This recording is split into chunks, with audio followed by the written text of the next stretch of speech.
Hello students, welcome to the fourth lecture of the light reflection and refraction. Last time हम लोगों ने इस chapters के कुछ ऐसे पॉइंट्स को डिस्कस किया था जो फुल्ली रिलेटेड है रे डायग्राम से। जैसे फॉर एग्जांपल हम लोगों ने प्लेन मिरर को पूरी तरीके से खत्म करके थर्ड लेक्चर में हम लोगों ने image formation by concave mirror की तरफ आगे की तरफ हम लोग बढ़े थे।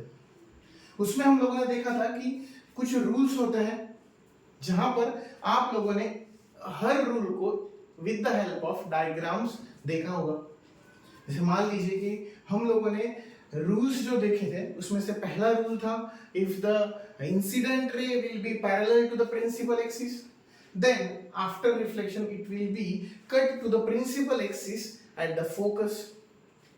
ये पहले देखा था हम लोगों ने। दूसरा रूल देखा था हम लोगों ने if the incident ray will be cross the principal axis then after reflection it will be parallel to the principal axis. इसका मतलब अगर वो पहले पैरेलल है तो बाद में क्रॉस करके जाएगा।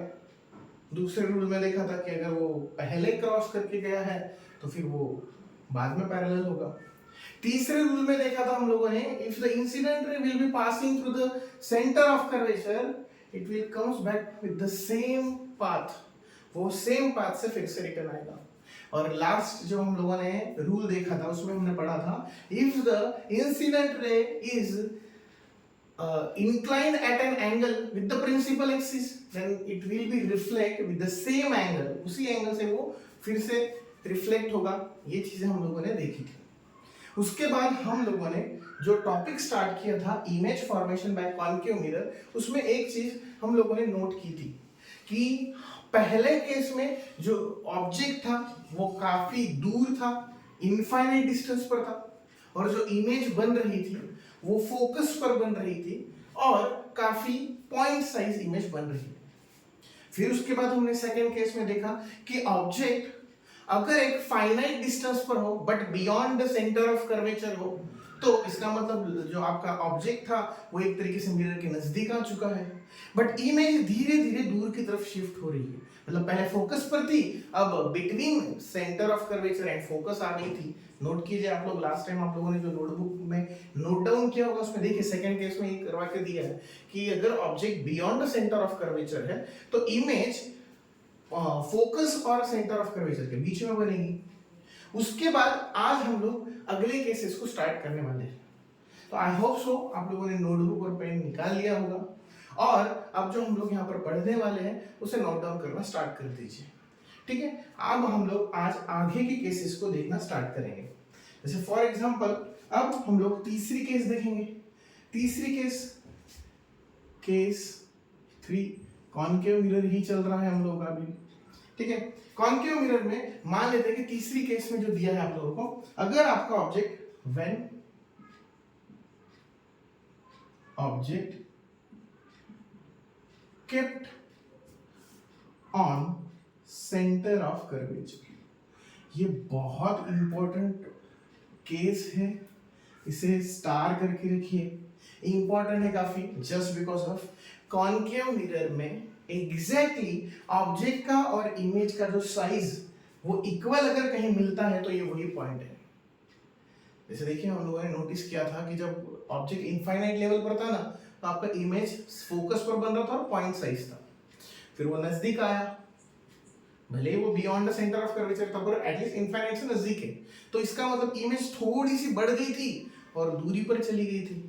अब ये सेंटर ऑफ कर्वेचर का अगर डायग्राम हम देखें, सेंटर ऑफ कर्वेचर आपकी बुक में से अगर आप लोग देखें तो मान लीजिए हम लोगों ने हमारा प्रिंसिपल एक्सिस ड्रॉ कर दिया और यहां पर हम लोग एक कॉन्केव मिरर लेते हैं। ओके, अब यहां पर ये आपका सेंटर ऑफ कर्वेचर है, ये आपका फोकस है। अब अकॉर्डिंग टू कंडीशन अगर हम लोग इसे यहां पर रख दे, obviously as a extended object दिखाएंगे हम लोग इसे, तो एज अ रूल यहां पर मैं पहला इंसिडेंट रे ड्रॉ कर रहा हूं। अब according to our first rule if the incident ray will be parallel to the principal axis, ये इंसिडेंट रे है, इंसिडेंट रे, और ये कौन सा है आपका प्रिंसिपल एक्सिस। तो हम लोगों ने ये पढ़ा है कि अगर वो पैरेलल होगा तो after reflection it will B crossed, और रिफ्लेक्शन के बाद क्या करेगा, क्रॉस करके जाएगा। ये पहला रूल पढ़ा। ये एक इंसिडेंट रे ड्रॉ की, और एक इंसिडेंट रे निकाल लेता हूं मैं, जो क्या हो रही है, क्रॉस होके जा रही है फोकस में। तो पहले जो पैरेलल थी वो क्रॉस होकर जाएगी, और जो ऑलरेडी अभी से क्रॉस हुई वो बाद में क्या होगी, पैरेलल होकर जाएगी। तो बस ये पैरेलल होकर ड्रॉ कर दी। ये रिफ्लेक्टेड रे है इसकी। अब इसकी रिफ्लेक्टेड रे निकालनी है आपको, तो इसको यहां से क्रॉस करवा दीजिए।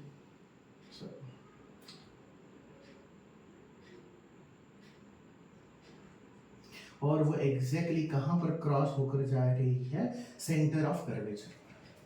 तो नोट करने वाली बात ये है कि हमने जो रूल्स बनाए, सॉरी जो पढ़े हैं रूल्स, वही फॉलो किए, और उस रूल्स को फॉलो करने की वजह से हमें ये देखने को मिला, अगर मान लीजिए सेंटर ऑफ कर्वेचर से ओ सी है, तो नीचे की तरफ O dash C dash consider कर लीजिए। तो इसका मतलब सेंटर ऑफ कर्वेचर पर अगर आप कोई भी ऑब्जेक्ट रखते हो कॉन्केव मिरर के सामने, तो उसका जो इमेज बनेगा वो एग्जैक्टली इक्वल साइज का होगा।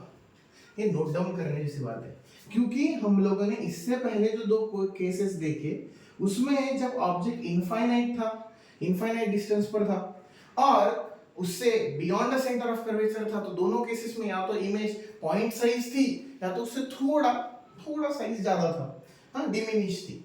बट यहाँ पर एग्जैक्टली साइज सेम हो चुकी है ऑब्जेक्ट की और इमेज की। यहाँ पर पहला लिखवा कर देता हूं मैं, साइज ऑफ ऑब्जेक्ट इक्वल होगा साइज ऑफ इमेज से। Size of object will be equal to the size of image. ये पहली नोट करने वाली बात है, सेम साइज की मिलेगी आपको। सेकेंड, अगर देखिए इसका नेचर, अगर देखिए हम लोग, नेचर ऑफ इमेज, अभी तक दोनों केसेस में जो मिला है वही मिलेगा, रियल एंड इन्वर्टेड। बस आपको बार बार वही रूल्स जो हम लोग बात कर रहे हैं उसे फॉलो करना होगा। अगर पहले पैरेलल ड्रॉ किया है तो बाद में क्रॉस, ये देखिए पहले parallel, after that it will be cross. दूसरे इसमें क्रॉस हो रहा है तो बाद में पैरेलल। बस ये चीजों को नोट करना है। पहले केस में जब इनफाइनाइट लेवल पर ऑब्जेक्ट था तो इमेज यहां पर बनी थी, फिर उसके बाद ऑब्जर्व कीजिए बिटवीन सी एंड एफ बन रही है, फिर अब कहां बनी है, एग्जैक्टली सी पर। और एक नोट करने वाली बात, यहां पर जब था तो पॉइंट इमेज थी, फिर जब यहां शिफ्ट हुआ तब थोड़ी सी इमेज बड़ी हो गई, फिर अब एग्जैक्टली इक्वल साइज की हो गई। अब यहां से आपको इमेज जो मिलेगी वो मैग्नीफाइड इमेज मिलना स्टार्ट होगी। मतलब इसका मतलब हम ये ऑब्जर्व कर रहे हैं बार बार कि आपका जो ऑब्जेक्ट है वो अब धीरे धीरे मिरर के नजदीक जा रहा है, और उसकी जो इमेज है वो फोकस से धीरे धीरे दूरी की तरफ जा रही है। ठीक है, ये चीजें नोट डाउन कर लीजिए, बहुत इंपॉर्टेंट चीज है। ठीक है, अब इसका मतलब हम लोग ये बोल सकते हैं, when the object kept on the center of curvature, the size of object will be equal to the size of image. ये चीज इसलिए बहुत इंपॉर्टेंट है कि क्योंकि बहुत बार ऐसे हुआ है कि एमसीक्यूज में पूछा जाता है, the point at which the size of image will be equal to the size of object in case of concave mirror. तो वो कौन सा पॉइंट होगा, तो वो है सेंटर ऑफ कर्वेचर। वही एक पॉइंट है जहां पर आपको इमेज और ऑब्जेक्ट की साइज जो है वो इक्वल दिखाई देती है। पहले ये नोट डाउन कर लीजिए, अगर ये हो जाता है तो फिर नेक्स्ट इस पर आते हैं, फोर्थ केस पर आते हैं।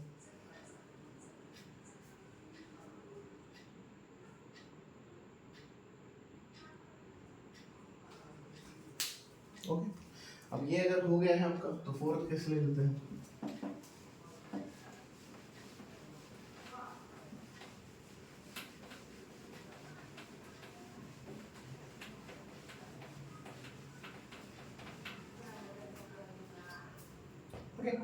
फोर्थ केस में यहां पर अब क्या देखेंगे हम लोग, ऑलरेडी हम सी पर आ चुके हैं, उससे भी आगे जाते हैं। तो case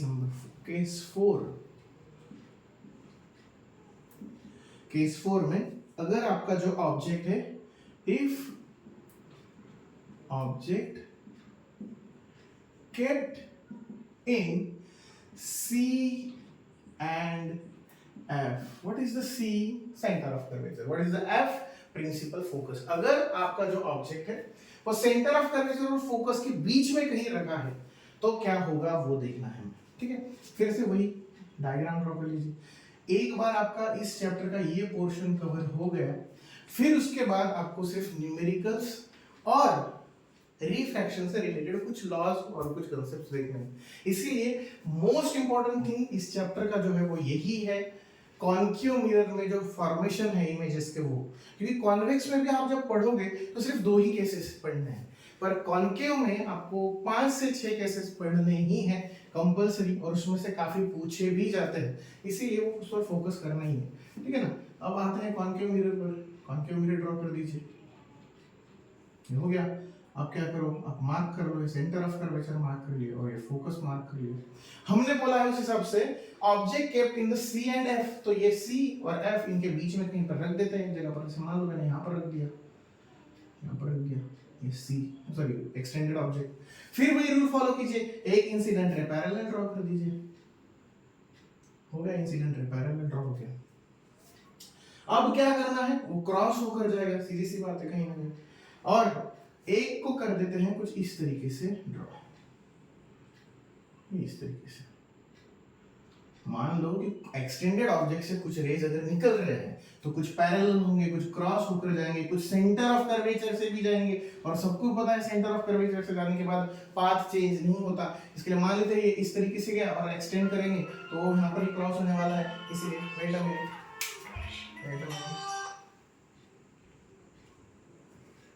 okay wait a minute.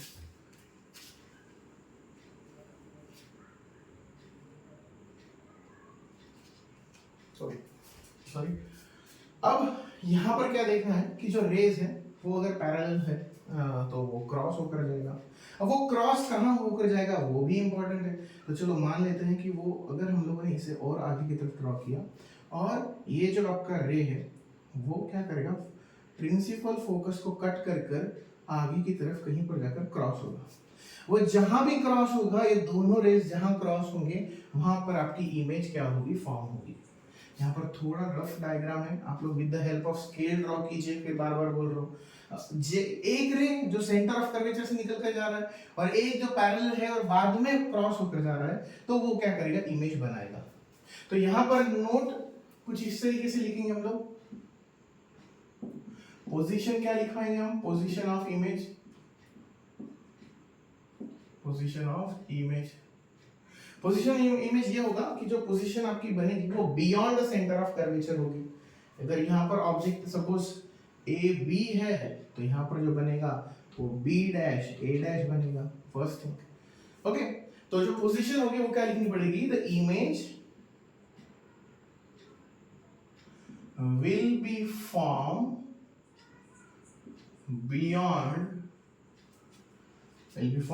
beyond center of curvature,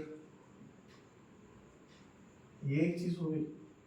second thing, अगर हम देखेंगे जो साइज लिखेंगे, साइज ऑफ इमेज, अब आप देख रहे हो, ऑब्जर्व कर रहे हो, पहले पॉइंट थी, फिर थोड़ी सी बड़ी, फिर एग्जैक्ट इक्वल हुई, और मतलब इसका मतलब मैग्नीफाइंग बोल सकते हो आप, मैग्नीफाइड इमेज।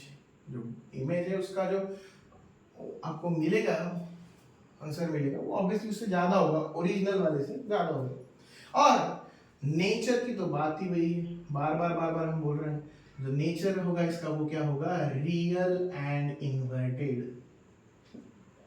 क्या होगा इसका नेचर, रियल एंड इन्वर्टेड। तो ये फोर्थ केस है, जब आप ऑब्जेक्ट को यहाँ पर लेके जाओगे, बहुत नजदीक जा रहे हैं हम लोग, और इमेज जो है वो काफी दूरी पर बन रही है, मैग्नीफाइंग इमेज बन रही है, ये नोट डाउन कर लीजिए। फिर फिफ्थ केस पर आते हैं हम लोग।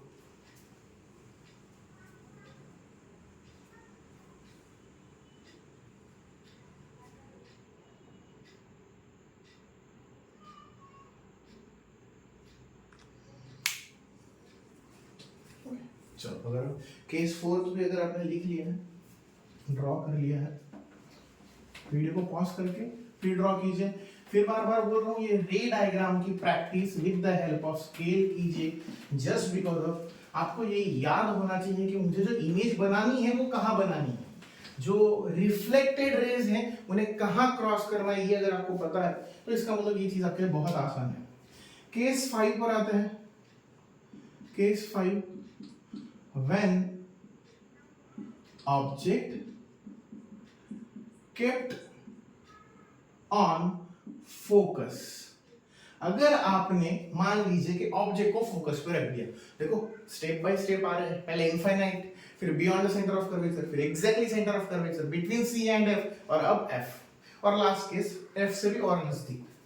ठीक है, अगर ऑब्जेक्ट आपने फोकस पर रख दिया तो क्या होगा, फिर वही स्टेप, प्रिंसिपल एक्सिस ड्रॉ कीजिए, एक आपका कॉन्केव मिरर दिखा दीजिए, वो दिखा दिया, फिर क्या मार्क कीजिए, सेंटर ऑफ कर्वेचर और फोकस मार्क कीजिए। हो सके तो जब ये मार्क करोगे तो एग्जैक्टली जैसे रूल पता है कि सी और पोल के बीच के डिस्टेंस को रेडियस ऑफ कर्वेचर बोला जाता है, तो एफ बराबर मिडिल पर ही लीजिए। तो ये चीजें, छोटी छोटी चीजें आपकी डायग्राम को बहुत इफेक्टिव बनाएंगी।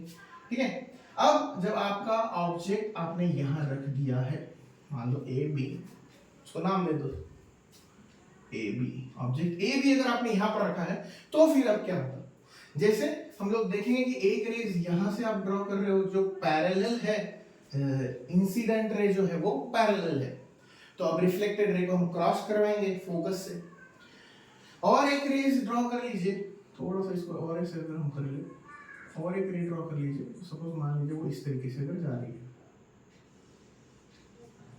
इस तरीके से, हो गया। ये एक रे है जो सेंटर ऑफ कर्वेचर से अगर पास हो रही है एक्सटेंड करने के बाद, इसका मतलब उसका कोई भी चेंज नहीं देखने को मिलेगा।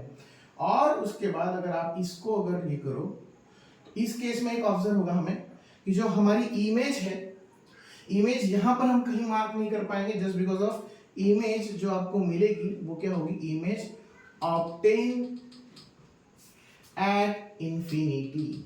यहां से आपका जो इमेज का रेंज है वो अब आपके रेंज से धीरे धीरे बाहर की तरफ जाएगा।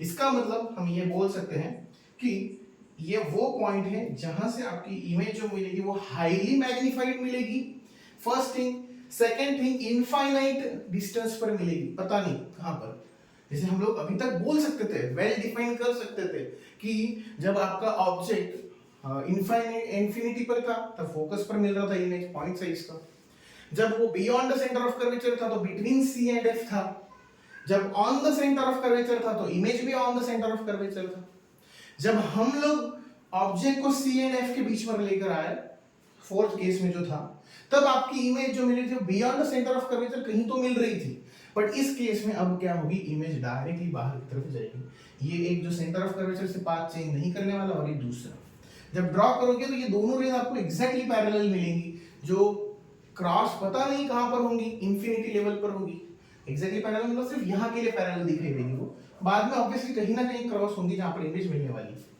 तो ये नोट अब अगर लिखे हम लोग, नोट में पहली नोट, पोजीशन ऑफ इमेज कहां पर मिलेगी,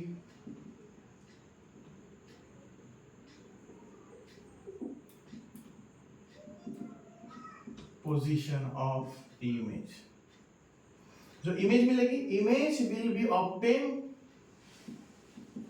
image will be obtain eight infinite distance. जो आपको इमेज मिलेगी इस केस में वो क्या मिलेगी, बहुत ही इनफाइनाइट डिस्टेंस पर मिलेगी। उसके बाद सेकंड पर आते हैं, पोजीशन ऑफ इमेज अगर मिल गई है तो पोजीशन ऑफ इमेज हो गई, उसके बाद आप नेचर लिख लीजिए, फिर से वही कॉन्केव में तो मिलने ही वाला है, फिक्स है, बार बार इतनी बार अगर आपने लिखा है तो अब आपको याद हो जाना चाहिए कि real and inverted, real and inverted, real and inverted. और लास्ट में अगर आप साइज लिखेंगे तो वो लिखना पड़ेगा हमें हाईली मैग्नीफाइड, बहुत मैग्नीफाइड होगी, जस्ट बिकॉज आप काफी नजदीक गए हो। वो हो रहा है ना कि आप मान लो आप खुद ही ऑब्जेक्ट, और आप जितना नजदीक जाओगे मिरर का, उतना ऑब्वियसली साइज जो मिलेगा, इमेज का साइज मिलेगा वो बढ़ते जाएगा। इसीलिए यहाँ पर भी वही हो रहा है कि आप काफी नजदीक जा रहे हो कॉन्केव मिरर के, इसी के लिए आपकी जो इमेज बनने वाली है, मिरर इमेज बनने वाली है, वो बहुत लार्ज साइज की मिलने वाली है। ठीक है ना, ये बहुत इंपॉर्टेंट 5 केसेस थे कॉन्केव की। छठे को सिर्फ डिस्कस कर लेते हैं हम लोग।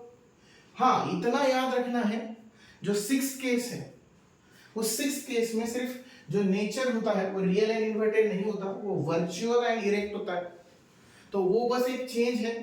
बाकी फिर से हम क्या करेंगे, उसको और मतलब नजदीक लेकर जाएंगे, एफ की जगह पर और नजदीक ड्रॉ करेंगे, और उसे और नजदीक जब ड्रॉ करेंगे तो सीधी सी बात है, इमेज इससे भी ज्यादा, इससे और ज्यादा हाईली इनलार्ज मिलेगा। ये एक बात है और कुछ नहीं। और नजदीक जाओगे और इमेज नियर अबाउट सेम है, बस इसको यहाँ पर लेकर जाना है। और 6th केस के लिए जब हम लोग लिखेंगे when object kept between focus and pole, between focus and pole जब लिखेंगे तो आपको क्या करना है, मान लो इमेज यही रहने दीजिए, बस इसमें चेंज ये होगा कि आपका ऑब्जेक्ट यहाँ पर नहीं होगा, वो यहाँ पर कहीं पर होगा।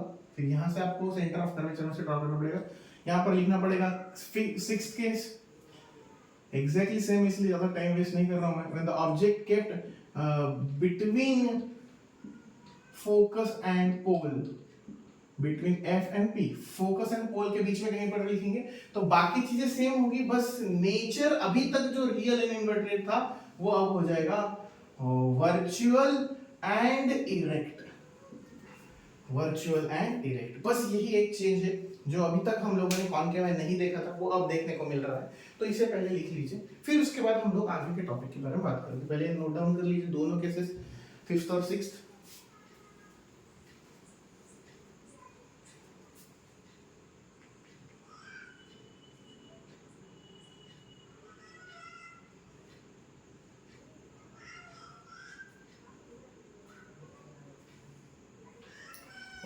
अगर हो गया है तो अब उसके आगे की बात करते हैं। अब आते हैं एप्लीकेशन ऑफ कॉनकेव मिरर, उसे अभी डिस्कस कर लेते हैं, बाद में अलग से डिस्कस करने से अच्छा। एप्लीकेशन बोलिए, यूजेस बोलिए, सीधी सी बात है, आपने जो इमेज और जो मिरर पढ़ा है उसके बारे में इतना तो हमें पता ही होना चाहिए कि वो जो आप पढ़ रहे हो, वो जो मिरर है वो कहाँ यूज होता है। तो एप्लीकेशंस हेडिंग दीजिए आप, applications of concave mirror। okay, first application लिख लीजिए फॉर व्हीकल हेडलाइट्स। पहले नोट डाउन कर लीजिए, फिर एक एक करके हम लोग डिस्कस करेंगे। व्हीकल या फिर शेविंग मिरर, शेविंग मिरर में भी देखा होगा बहुत लोगों ने। या फिर सोलार फर्नेस, उस पर भी बात करेंगे क्यों यूज किया जाता है वहां पर।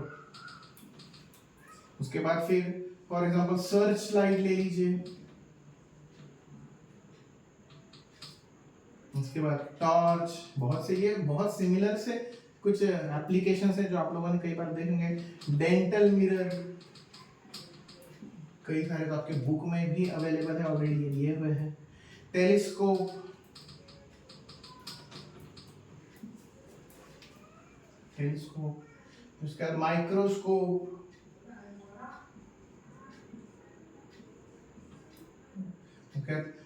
मेकअप मिरर, मेकअप मिरर, ठीक है ना। ये बहुत सारी चीजें ऐसी हैं जिसको आप लोग कॉनकेव मिरर को बहुत जगह पर आपने देखा है, बस हमें एग्जैक्टली शायद तब उतना पता नहीं होता कि ये कॉनकेव मिरर, या फिर हम उतना उस पर इतना ये भी नहीं करते। अब बात करते हैं व्हीकल हेडलाइट्स में। व्हीकल हेडलाइट्स में कॉनकेव मिरर का यूज करने का रीजन यही होता है कि जैसे मान लो कि अगर आप एक नाइट टाइम में अगर ट्रैवल करते हो और आपको उस लाइट का जो फोकस है वो वेल डेफिनाइट होना चाहिए, ज्यादा से ज्यादा आपको उसका इफेक्ट दिखाई देना चाहिए, तो इसके लिए आप क्या कर सकते हो, आप व्हीकल हेडलाइट्स के लिए कॉनकेव मिरर का यूज कर सकते हो। शेविंग मिरर्स के लिए देख लीजिए, आपको क्या करना होता है, जब आप शेविंग कर रहे हो तो आपको बारीकाई से कोई भी चीज ये करनी हो, देखना है कि कहीं कुछ ये तो नहीं रह गया है, तो तब आप क्या कर सकते हो, शेविंग मिरर्स के लिए भी उसका यूज करते हो। सोलर फर्नेस के बारे में बात करेंगे, अभी हम लोगों ने बात की थी कॉनकेव मिरर में आपका जो एक्टिविटी था पेपर बर्न करने वाला, उसमें देखा था हम लोगों ने कि concave mirror is a converging mirror. That means वो क्या करता है, सारे के सारे रेज को एक जगह पर कंसंट्रेट करवाता है। तो ऐसी जगह पर आप सोलर फर्नेस में कॉनकेव मिरर का यूज करवा सकते हो, जस्ट बिकॉज ऑफ वहां पर आपको हाई कंसंट्रेशन की जरूरत होती है, ज्यादा से ज्यादा टेम्परेचर आपको ऑब्टेन करना होता है, तो उसके लिए आप लोग सोलर फर्नेस में भी आप कॉनकेव मिरर का यूज करते हो। सर्च लाइट बहुत सी जगह पर देखा होगा, जैसे मान लो कोई पर्टिकुलर पोर्ट वगैरह होता है, वहां पर सर्च लाइट का यूज होता है, वहां पर भी कॉनकेव मिरर। आप एक देखिए जो हेडलाइट होती है ना उसमें कर्व इस तरीके से होता है, यहाँ पर भी फॉर एग्जांपल ये आपका लाइट है, कुछ इस तरीके से ये अंदर की तरफ होता है और ये सफेद ऐसा होता है। मतलब आपके जो लाइट है वो कुछ इस तरीके से इंसिडेंट हो रहे हैं इनवर्ड कर्व पे, फिर उसके बाद वो बाहर की तरफ जाता है।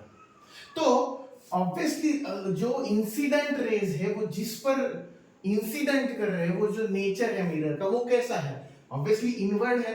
इनवर्ड अगर इसका मतलब कॉन्केव है तो कॉन्केव पर उसका यूज होने की वजह से आपको अलग अलग इफेक्ट दिखाई देते हैं। टॉर्च, टॉर्च में भी आप देख सकते हो कि आप टॉर्च का यूज ऐसे करते हो कि मान लो आपको कोई चीज ढूंढनी हो, वो नजर नहीं आ रही हो, तब ऐसे टाइम पे टॉर्च का यूज करते हो, तो वहां पर भी उसका यूज होता है। डेंटल मिरर्स, आप जब किसी डेंटिस्ट के पास जाते हो और वहां पर अगर मान लीजिए उसे आपके चेकअप के वक्त कोई भी इश्यू होता है, आप वो अगर क्लियरली देख नहीं पाता, तो वो क्या करता है, इस मिरर का यूज कर सकता है और जितना भी जो भी उसको आपको इश्यू होगा टीथ को लेके या फिर और भी जो भी टीथ से रिलेटेड जो भी इश्यूज है उसको क्लियरली देखने के लिए वो डेंटल मिरर्स में भी इनका यूज किया जाता है। टेलीस्कोप और माइक्रोस्कोप सभी को पता है। What is a telescope? The device which is used to observe the astrological objects, अलग अलग ऑब्जेक्ट्स को ऑब्जर्व करने के लिए यूज किया जाता है टेलीस्कोप को। माइक्रोस्कोप को किस चीज के लिए यूज किया जाता है? माइक्रोस्कोप को कोई भी चीज ऐसी जिसको आप नेकेड आई से नहीं देख सकते, तो आप उस ऐसी चीजों को ऑब्जर्व करने के लिए माइक्रोस्कोप का यूज करते हो, वहां पे भी कॉन्केव मिरर यूज होते हैं। मेकअप मिरर्स में भी, मेकअप मिरर बताने की जरूरत नहीं, ऑलरेडी हम लोग 2-3 मिरर्स यूज कर चुके, एक्सप्लेन कर चुके हम लोग। तो मेकअप मिरर में भी कॉन्केव मिरर्स का ही यूज होता है।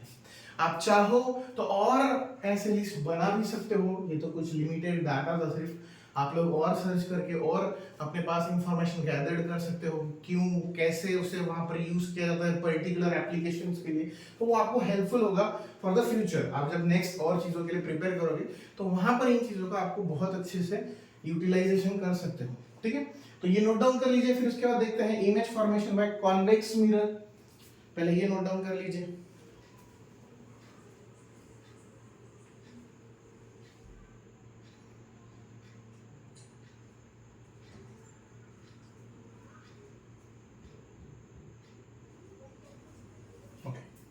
नोट डाउन हो गए हैं तो आपके बुक के अकॉर्डिंग टू योर बुक आते हैं image formation by the convex mirror.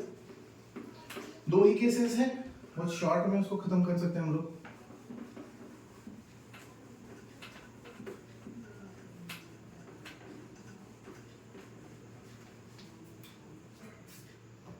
Okay, next heading लीजिए।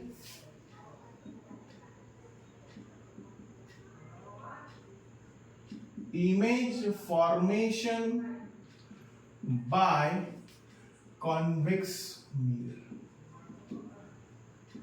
Okay, image formation by convex mirror. अब इसमें पहली केस 1, when, फिर से वही पहली case, when object is kept at infinite distance, जब ऑब्जेक्ट को इनफाइनाइट डिस्टेंस पर रखा होता है तब इमेज कैसे मिलेगा। फिर से एक बार रिवाइज कर लेते हैं। जो आपका कॉन्केव मिरर होता है वो कन्वर्जिंग होता है और जो आपका कॉन्वेक्स मिरर होता है वो डाइवर्जिंग होता है। तो आप देखिए कि पहले रेज आफ्टर रिफ्लेक्शन क्रॉस होकर जा रहे थे प्रिंसिपल एक्सिस को, अब क्या होगा कि वो डाइवर्ज होंगे, बाहर की तरफ निकलेंगे। First thing. सेकंड थिंग और नोट करवाई था, याद होगा, सेंटर ऑफ कर्वेचर और जो भी आपका फोकस वगैरह होता है वो सभी कॉन्केव के मिरर के लिए फ्रंट साइड में होता है और अब ये कॉन्वेक्स वाले हैं तो इसका मतलब वो बैक साइड में होगा। तो ये चीजों को नोट कर कर ही आपको डायग्राम निकालनी है। चलो हम हमारे रूल्स के हिसाब से ड्रॉ करना स्टार्ट करते हैं। जैसे प्रिंसिपल एक्सिस पहले ले लिया और अब की बार अब कर्व चेंज। अब इनवर्ड में आपको हैचिंग लाइंस या जो भी लेयर आप बोलो वो दिखानी पड़ेंगी और आउटवर्ड पर आपको रेज दिखानी पड़ेंगी। अब अगर इनफाइनाइट लेवल पर है, कहीं दूर है, बस आपको दिखाने के लिए ये लिख देता हूँ, ये ऑब्जेक्ट एट इनफाइनाइट डिस्टेंस आप ही के बुक में दिया है उसी हिसाब से निकाल रहा हूँ ताकि आपको कंफ्यूजन ना हो। और हो सके तो इसके ray diagrams according to your books ही फॉलो कीजिए। जस्ट बिकॉज ऑफ अगर आप इस चीज के लिए अगर कोई और एक्स्ट्रा मटेरियल देखते हो तो शायद थोड़ा कंफ्यूजन होगा आपको। क्योंकि हो सकता है किसी ने 2 रेज की जगह पर 3 रेज से ड्रॉ किया हो सकता है उसने इससे भी कम किया हो, इसलिए बेटर है कि एटलीस्ट फॉर रे diagrams you should be follow your books only, और कोई भी चीज को फॉलो मत कीजिए। अब मान लेते हैं कि इसमें से निकलने वाली कुछ रेज प्रिंसिपल एक्सिस को ही फॉलो कर रही होगी जिस तरीके से, अगर वो प्रिंसिपल एक्सिस की तरफ से जाएंगे मतलब सेंटर ऑफ कर्वेचर में से जा रही है तो रिफ्लेक्ट भी डायरेक्टली उधर से ही होंगी। कोई एक रे यहाँ से जो पैरेलल है प्रिंसिपल एक्सिस को, कोई एक रे यहाँ से जो पैरेलल है, ये इंसिडेंट रे पैरेलल जा रही है, ये भी इंसिडेंट रे पैरेलल जा रही है। आफ्टर रिफ्लेक्शन क्या करोगे, आफ्टर रिफ्लेक्शन डाइवर्ज करोगे, सीधी सी बात है, आफ्टर रिफ्लेक्शन डाइवर्ज करोगे, ये हो गया कुछ इस तरीके से आपकी डाइवर्ज। और आप चाहो तो इन दोनों को आगे की तरफ कहीं पर एक्सटेंड करके वो जहां पर आपको ज्वाइन होते हुए नजर आएगा वो आपका फोकस पॉइंट होगा। इसका मतलब हमें ये दिखाई दे रहा है कि जो आपके इंसिडेंट रे हैं वो पहले पैरेलल थे, ये भी इंसिडेंट रे है, ये भी इंसिडेंट रे है, ये डाइवर्जिंग, ये डाइवर्ज हो रही, सॉरी ये रिफ्लेक्टेड रे है जो डाइवर्ज हो रही है, रिफ्लेक्टेड रे तो डाइवर्ज हो रही है बात पर, और फोकस ने हमने उधर दिखाया। अब इसमें नोट कर लीजिए, नोट जैसे आप लोगों ने बाकी चीजें नोट की थी वैसे अभी भी नोट करना है। फर्स्ट नोट आप यहाँ पर लिख सकते हो, जो आपका पोजीशन होगा, पोजीशन ऑफ इमेज कहाँ पर मिलेगी, आपका पोजीशन ऑफ इमेज कहाँ पर मिलेगा, सीधी सी बात है, इनफाइनाइट था लास्ट टाइम, कॉनकेव की ओर भी कहाँ पर मिला था, एट फोकस, तो यहाँ पर भी लिखना पड़ेगा image will obtain at focus, यहाँ पर ये अंडरलाइन करके रखिए, image will be form eight the focus, that means behind the mirror, behind mirror, ये भी याद रखना है क्योंकि आपको ये हमेशा याद रखना है कि कॉन्वेक्स मिरर के केस में फोकस पीछे की तरफ ही दिखाना है, आगे अगर दिखा देते हो तो मार्क्स गए, क्योंकि प्रॉब्लम है आपने गलत लिखा है इसके लिए। पोजीशन हो गया, उसके बाद साइज ऑफ इमेज,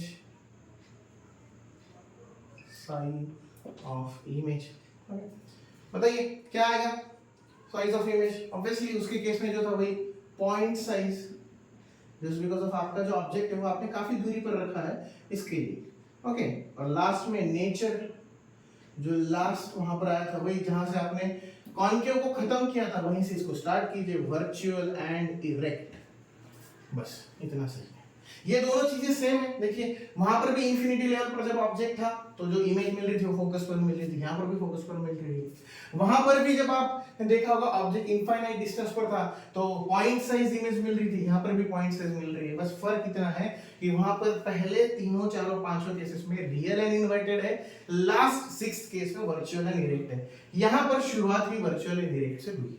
तो पहले ये लिख लीजिए, ड्रॉ कर लीजिए अच्छे से, फिर लास्ट इसकी जो सेकंड बोलिए या लास्ट बोलिए, बस 2 ही केसेस इसमें स्टडी करनी होती है, पहले वो नोट डाउन कर लीजिए।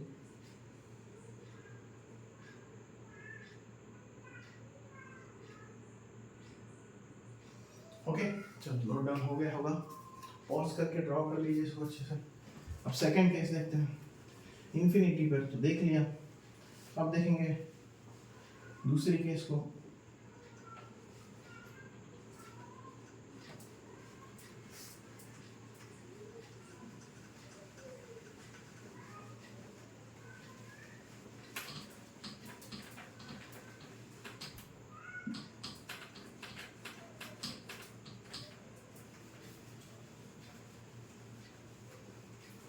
आपने एक ऑब्जर्व किया होगा कि कॉनकेव में हमने हर एक एक स्टेप पर ऑब्जर्व किया, जैसे मान लो पहले इंफिनिटी पे, फिर बियॉन्ड सेंटर ऑफ कर्वेचर, फिर सेंटर ऑफ कर्वेचर, फिर उसके बाद between centre of curvature and focus, फिर ऑन फोकस, फिर उसके बाद फोकस एंड पोल के बीच में। यहाँ पर पहला इंफिनिटी केस था, दूसरा directly when object kept between infinity or between infinite distance and pole of mirror। इसका मतलब सीधा सीधा आप अब इंफिनिटी के बाद इस बीच में कहीं भी रखिए, आंसर सेम ही आने वाला है। आपको बार बार ऑब्जर्व करने की या फिर अलग अलग डायग्राम ड्रॉ करने की जरूरत नहीं है। तो कॉन्वेक्स मिरर में दो ही स्टडी इसलिए होती है क्योंकि उसके बाद आपको अलग से पढ़ने की जरूरत नहीं है। आप कहीं पर भी ऑब्जर्व कीजिए, आपको आंसर सेम ही मिलेगा। और जब आंसर सेम मिलने वाला है तो बार बार डायग्राम क्यों ड्रॉ करना है, सीधी सी बात है। ठीक है, मैंने लिखवाया है यहाँ पर object kept between the infinity, यहां से लेकर ये पोल यहाँ पर कहीं पे भी रख दीजिए, आप कहीं पर भी आपका आंसर सेम ही आएगा। अब उसके लिए फिर हम लोग क्या करेंगे, तो मान लो एक पर्टिकुलर डिस्टेंस पर कहीं रख ही देते हैं, यहाँ पर सेंटर ऑफ कर्वेचर दिखा दो, यहाँ पर फोकस दिखा दो, कहीं पर भी दिखा, ठीक है, मतलब नॉर्मली आपकी स्केल के हिसाब से जो आप ड्रॉ कर रहे हो उस हिसाब से, कहीं पर भी मतलब कहीं पर भी नहीं। ओके, तो पहला रे पैरेलल ड्रॉ कर दिया, अब क्या होगा, वो सीधी सी बात है, डाइवर्ज होकर बाहर की तरफ जाएगा, ये डाइवर्ज होकर बाहर की तरफ गया। दूसरा रे जो उन्होंने ड्रॉ किया है, जैसे मान लेते हैं कि वो अगर, एक मिनट, यहाँ पर अगर मैं फोकस ड्रॉ करता हूँ और अगर ये फोकस है, ओ सॉरी, हाँ, ये गलती अगर ऑब्वियसली किसी से भी हो सकती है, इसके लिए बोला गया था कि फोकस जो होता है वो उधर की तरफ होता है ना, तो ये फोकस और आप ये सेंटर ऑफ कर्वेचर, थोड़ा सा सेंटर ऑफ कर्वेचर, तो उसके लिए भी एक लाइन ड्रॉ कर दीजिए। उसके लिए जब लाइन ड्रॉ करोगे तो मान लो कुछ आप सेंटर ऑफ कर्वेचर से निकाल रहे हो, तो उसे कुछ इस तरीके से दिखाओगे, कुछ इस तरीके से सेंटर ऑफ कर्वेचर से, तो वो रिटर्न भी उसी तरफ से आएगा। अब ये दोनों पॉइंट जहां पर भी क्रॉस होंगे, कौन से दोनों पॉइंट, ये यहाँ पर फॉर एग्जांपल यहाँ पर क्रॉस हो रहे हैं, तो वो जो क्रॉस हो रहे हैं वो कहां पर क्रॉस होकर इमेज बना रहे हैं, तो वो बना रहे हैं आपके बिटवीन पोल और फोकस के बीच में क्रॉस हो रहा है, पोल और फोकस। तो बस यहाँ पर आपको नोट इतना ही करना है कि नोट पोजीशन ऑफ इमेज, इसका मतलब कॉन्वेक्स के केस में पहली बार इमेज फोकस पर मिल रही थी जब इनफाइनाइट डिस्टेंस था, और अब हमेशा कहीं पर भी, उसके अलावा कहीं पर भी रखिए, इमेज आपको पोल और फोकस के बीच में ही मिलेगी, दो केस में एंड। कॉन्केव में भी वही था, सेकंड केस याद कीजिए, beyond the centre of curvature जब रखा था हमने, तो आपको जो इमेज मिली थी वो कहां पर मिली थी, सेंटर ऑफ कर्वेचर और फोकस के बीच में, सॉरी यहाँ पर कहां मिल रही है, पोल और फोकस के बीच में, और वहीं पर कहानी पूरी खत्म है। यहाँ पर लिखना पड़ेगा इमेज फॉर्म्ड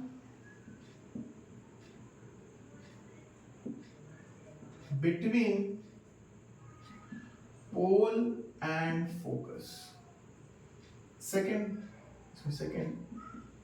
नेचर, फिर से वही जो आपने लिखवाया था पीछे, वर्चुअल एंड इरेक्ट, इसमें हमेशा वर्चुअल एंड इरेक्ट ही मिलेगी आपको। और तीसरा साइज, बताइए साइज अब कैसे मिलेगी, ऑब्वियसली डिमिनिश्ड, ऑब्वियसली उससे थोड़ा अलग। ओके, तो ये ही दो केसेस आपको किसमें देखनी होती है, कॉन्वेक्स मिरर में।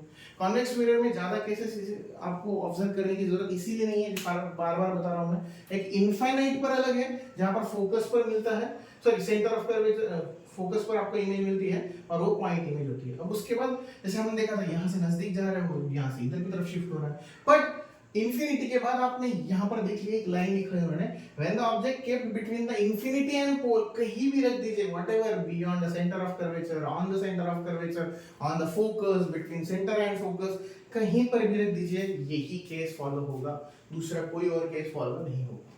ठीक है, ये नोट डाउन कर लीजिए। फिर उसके बाद नेक्स्ट इसमें देखेंगे हम लोग अभी application of convex mirror.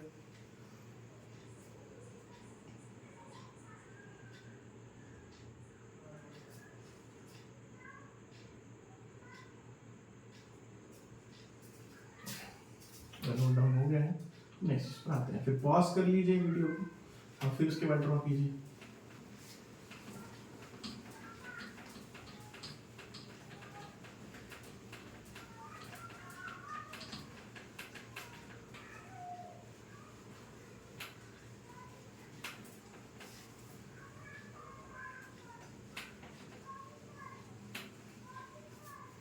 Next heading लीजिए, application of the, next heading application और uses of convex mirror. First application rear view mirror, देखा होगा सभी ने ऑटोमोबाइल में रियर व्यू मिरर। ओके, बात करते हैं उस पर। फिर उसके बाद सनग्लासेस में भी यूज होते हैं कॉन्वेक्स मिरर। उसके बाद सिक्योरिटी रीजंस में बहुत जगह पर, जस्ट लाइक एटीएम वगैरह में, सिक्योरिटी रीजंस लाइक एटीएम्स वगैरह में।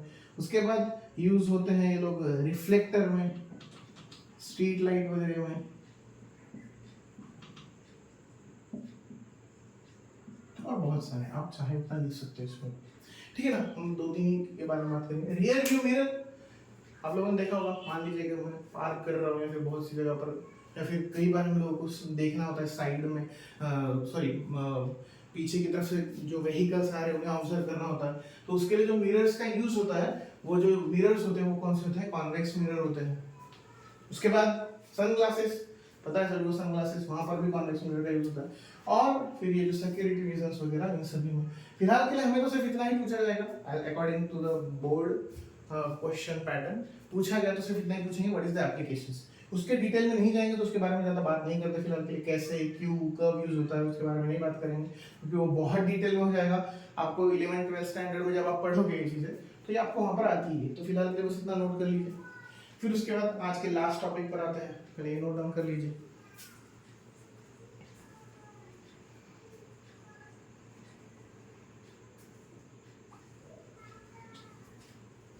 ओके, आज के लास्ट टॉपिक पर आते हैं, sign conventions for the spherical mirrors. Sign convention for the spherical mirrors.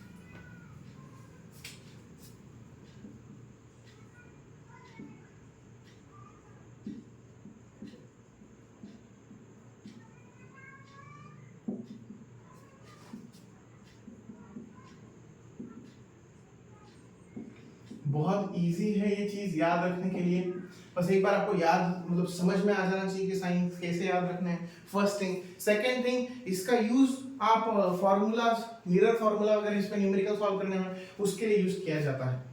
तो अब हम बात करेंगे, पहले इसके जो डायग्राम है वो देख लीजिए, फिर उसके बारे में फिर हम बात करेंगे सभी। एक्चुअली कोई बहुत अलग डायग्राम नहीं है, आप लोगों ने अभी भी बहुत बार ड्रॉ किया है, पर फिर भी ठीक है, एक बार देख लेते हैं। ठीक, अब यहाँ पर ये पोल, ओके, ये x dash, that means x dash, और ये एक्स एक्सिस। ओके, बस इतना ही किया और कुछ भी नहीं किया। ओके, अब मान लो कि यहाँ से अगर मुझे साइन कन्वेंशंस दिखाने हैं, तो मैं क्या क्या साइन कन्वेंशन दिखाऊंगा। इस पोल को आप ओरिजिन मान लीजिए, अभी के लिए इसको क्या मान लीजिए, ओरिजिन। सभी को कोऑर्डिनेट ज्योमेट्री आता ही होगा, पढ़ा है आप लोगों ने 9th स्टैंडर्ड में, 10th स्टैंडर्ड में, अभी और पढ़ोगे आप लोग। तो उसमें आपको कोऑर्डिनेट ज्योमेट्री नहीं भी पढ़ा तो सभी ने नंबर सिस्टम वगैरह तो पढ़ा ही होगा। ओरिजिन दैट मींस आपका वो जो जीरो होता है उसके राइट साइड और लेफ्ट साइड। राइट साइड में जब जाते हो तो सीधी सी बात है, नंबर कैसे आते हैं, पॉजिटिव। लेफ्ट साइड में जाओगे तो नंबर कैसे आते हैं, नेगेटिव। कोऑर्डिनेट ज्योमेट्री क्लियरली पढ़ा है, तो मान लीजिए यहाँ पर मैंने ये वाई एक्सिस इमेजिन कर लिया, यहाँ पर ये वाई डैश। ऊपर की तरफ जाओगे तो नंबर कैसे मिलते हैं, पॉजिटिव। नीचे की तरफ जाओगे तो नंबर कैसे मिलते हैं, नेगेटिव। तो बस आपको चार साइंस याद रखने हैं। फर्स्ट, ओरिजिन के राइट साइड में, राइट साइड ऑफ ओरिजिन कैसे लेना है, पॉजिटिव। उसके उधर की साइड में जो भी आएगा डिस्टेंस, जो भी डिस्टेंस, अभी के लिए हम उसमें बहुत डिटेल में बात क्यों नहीं करेंगे, क्योंकि वो अलग अलग है हर केस के लिए, कॉनकेव के लिए, कॉन्वेक्स के लिए, उस हिसाब से। तो राइट साइड में मान लो कि अगर मैं ये मिरर नहीं होती और लेंस होता, अगर ऑब्जेक्ट यहाँ रखा है और उसका रिफ्रैक्शन करके उधर जो भी मिल रहा है अगर वहां पर मिलता, तो वो जो डिस्टेंस होता हम वो कैसे लेते, पॉजिटिव लेते। राइट साइड में जाओगे तो positive. Left side of origin, इसका मतलब इसके इधर अगर कोई भी ऑब्जेक्ट रखा है और आपको मान लो यहाँ पर मैंने ऑब्जेक्ट रखा है और इन दोनों के बीच का डिस्टेंस कितना है, सपोज u डिस्टेंस है, तो u आप नेगेटिव दिखाओगे जस्ट बिकॉज ऑफ, क्योंकि वो लेफ्ट साइड में है। कोऑर्डिनेट ज्योमेट्री के रूल्स बार बार बता रहा हूं मैं। ओरिजिन के राइट साइड में पॉजिटिव नंबर होते हैं, इसके लिए पॉजिटिव। लेफ्ट साइड में जाओगे तो नेगेटिव नंबर, इसके लिए नेगेटिव। थर्ड, ऊपर की तरफ प्रिंसिपल एक्सिस से ऊपर की तरफ अगर कोई चीज है, हाँ, मान लो कि हाइट अगर बतानी है तो इसका मतलब हम बोलेंगे the measurement in the direction of Y, वो कैसा होगा, पॉजिटिव, मतलब ऊपर की तरफ अगर लेंगे तो वो पॉजिटिव है। और अगर the measurement in the direction of y dash, y dash मतलब नीचे की तरफ अगर लोगे, नीचे की तरफ अगर लोगे तो ऑब्वियसली नेगेटिव। बहुत इजी था ये, कुछ आपने आज पहली बार नहीं पढ़ा है, आपको पढ़ाया गया है ये पहले। जिन बच्चों ने बहुत अच्छे से मैथमेटिक्स का स्टडी किया उनके लिए बहुत इजी है ये चीज। ऐसा मान लेते हैं कि ऑब्जेक्ट इधर रखा है और इमेज भी इधर बनेगा तो दोनों नेगेटिव, क्योंकि लेफ्ट साइड में है। मान लेते हैं ऑब्जेक्ट इधर है, इमेज उधर बन रहा है, जैसे अभी कॉन्वेक्स के केस में बना था, तो ऑब्वियसली ऑब्जेक्ट का डिस्टेंस नेगेटिव होगा बट इमेज का क्या होगा, पॉजिटिव होगा। ओके, ऊपर की साइड में हाइट ऑफ ऑब्जेक्ट वगैरह दिखाना है तो वो पॉजिटिव। अगर इमेज नीचे की तरफ बनाया कुछ हुआ तो नीचे की तरफ अगर मेजरमेंट करने की नौबत आई तो आप डिस्टेंस क्या लोगे, या फिर जो भी मेजरमेंट लोगे वो क्या लोगे, नेगेटिव ही लोगे। It means we can say that all this sign conventions are related to the coordinate geometries only. आप बोल सकते हो एग्जैक्टली उसी तरीके से दिखाया गया है। ये नोट डाउन कर लीजिए, क्योंकि नेक्स्ट लेक्चर में हम लोग इससे रिलेटेड न्यूमेरिकल्स देखेंगे और वहां पर हमें इन चीजों की बहुत हेल्प होगी, इसलिए ये चीज हमें पता होनी चाहिए। आई होप सो आप लोगों ने अभी तक जितने भी लेक्चर्स देखे होंगे उसको अच्छे से प्रिपेयर किया होगा और उसको नोट डाउन में नोट करके रखा होगा, नोटबुक में नोट डाउन करके रखा होगा। हाँ, इसके बाद हम जब न्यूमेरिकल पार्ट स्टार्ट करेंगे वहां पर आपको आपके theoretical approach as well as numerical approach की बहुत जरूरत होगी। इसके लिए अच्छे से प्रिपेयर कीजिए और कोई भी डाउट नहीं आना चाहिए। जब आप न्यूमेरिकल के लेक्चर देखोगे तो हो सके तो जब क्वेश्चन लेंगे तो वीडियो को पॉज करके पहले खुद ट्राई कीजिए, फिर उसके बाद देखिए कि आपने जो सॉल्व किया वो सही है या नहीं। ठीक है, तो आप आपकी प्रिपरेशन जारी रखिए। हम लोग नेक्स्ट लेक्चर में इसको और कंटिन्यू करेंगे और एज सुन एज पॉसिबल इस लेक्चर से इसको कंप्लीट करने की कोशिश करेंगे। तब तक के लिए थैंक यू। ये वीडियो आपके और भी अदर फ्रेंड्स स्टूडेंट्स तक शेयर कीजिए ताकि ज़्यादा से ज़्यादा बच्चे इस चीज़ को समझ सकें। और कोई भी सजेशन या ओपिनियन हो आप कमेंट बॉक्स में बता सकते हो। Thank you.